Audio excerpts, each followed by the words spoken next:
Il était une fois, dans un royaume lointain mais pas si différent du nôtre, un roi qui rêvait d'une reine parfaite.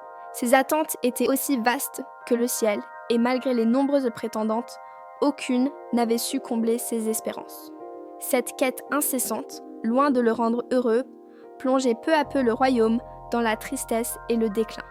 Autrefois prospère et joyeux, le pays était maintenant gouverné par un roi absent, perdu dans une chimère. « Je sais que la reine parfaite existe, je le sais », affirmait le roi, refusant d'entendre les conseils de ses ministres. « Votre Majesté, notre royaume souffre. Peut-être que cette poursuite sans fin nous coûte plus qu'elle ne nous rapportera. » Mais le roi, obstiné, décida d'élargir sa recherche. Un grand événement fut organisé, invitant des jeunes filles de tous les coins du monde. Elles présentèrent, chacune mettant en avant ses qualités. La gentillesse, la diplomatie, la sagesse. Mais pour le roi, il manquait toujours quelque chose, un éclat indéfinissable. Pendant ce temps, le royaume s'appauvrissait. Les marchés se vidaient, les rires s'éteignaient, et le peuple murmurait « À quoi bon une reine parfaite s'il n'y a plus de royaume à gouverner ?»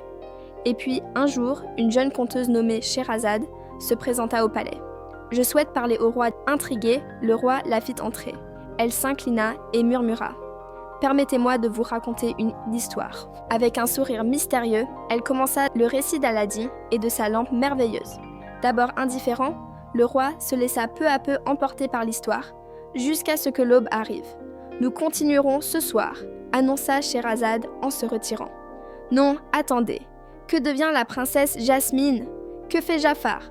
protesta le roi. « Je suis fatigué, votre majesté, mais si vous m'ordonnez de continuer... » Le roi, pour la première fois, fit preuve de patience. « Reposez-vous, revenez ce soir. » Nuit après nuit, Scheherazade racontait des histoires merveilleuses. Ali Baba et les 40 voleurs, Sinbad le marin, des aventures de bravoure et de sacrifice. Peu à peu, le roi changeait. Il devint plus attentif à son peuple, signa des accords commerciaux et le royaume recommença à prospérer. Mais ce que le roi attendait chaque soir, ce n'était pas seulement une histoire, c'était elle. Scheherazade, avec sa voix douce et son regard pénétrant, avait ensorcelé son cœur. Un soir, elle raconta l'histoire du prince Camaralzaman et de la princesse Badoura, deux âmes blessées qui, malgré leur méfiance envers l'amour, trouvèrent ensemble la force de croire à nouveau. Le roi, ému, comprit alors que la beauté résidait dans l'imperfection et que le véritable amour n'était pas fait de rêves inaccessibles, mais de confiance et d'acceptation. « Mon peuple me pardonnera-t-il jamais ?» murmura-t-il. Scheherazade, le cœur battant, répondit doucement. « Il est humain de se tromper, votre majesté. Votre peuple verra que vous avez appris à aimer et à mériter d'être aimé. » Le roi, touché, prit sa main. « Écriras-tu notre avenir avec moi ?»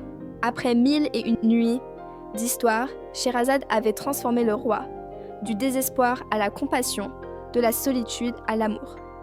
Ils se marièrent, ensemble, dans un royaume prospère et heureux, où les histoires survécurent, non seulement comme des récits de héros, mais comme des leçons d'amour, de gentillesse et d'acceptation des belles imperfections de la vie.